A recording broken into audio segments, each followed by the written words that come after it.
Hello, today I'm here to talk about how the teachings of Socrates, Plato, and Aristotle not only contributed to their own culture, but still have impact on the world around us today. Now, the three philosophers lived in the 4th and 5th century BC. Socrates coming first, followed by Plato, then Aristotle. These three men did lots of their teachings in the city of Athens.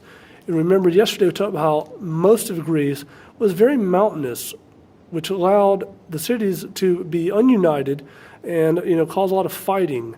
So therefore, political philosophy was very much needed during this time period. They did lots of their teachings at an agora.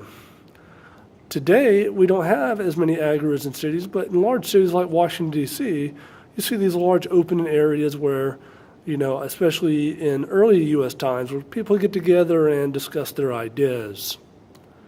Okay, now starting with Socrates, he used a method of questions to find answers. So questions, observations, and then answers, which led to more questions, which is still used by many teachers today to get their students to think for themselves.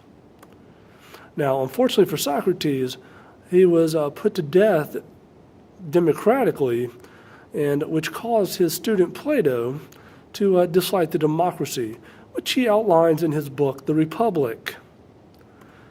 Now, in the book, The Republic, he talks about some ideas that would have been very controversial at the time, the equality of men and women.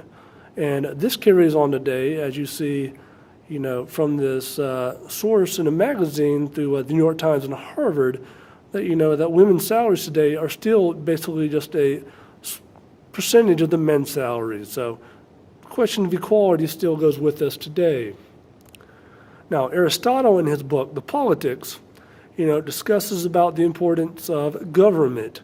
And he narrows governments down to three types: run by one, run by a few, and run by the majority. And, basically, that leads to, and we still have this idea today. In these three governments, Aristotle believes that there is an importance of a mixed government, such as we have today. We have a mixed government where the president has the ability to rule by one with his vetoes, while the judicial branch and the legislative branch are the rule of the few. Now, how are these people put in these places? Well, they're voted on by the many, so you see that mixed type of government.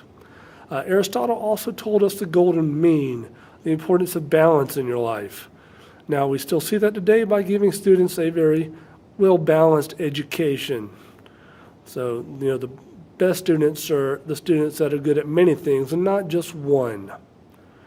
And as you can see today that I've taught you the importance of Socrates, Plato, and Aristotle, not only to their own culture, but on the impact they have on our world today.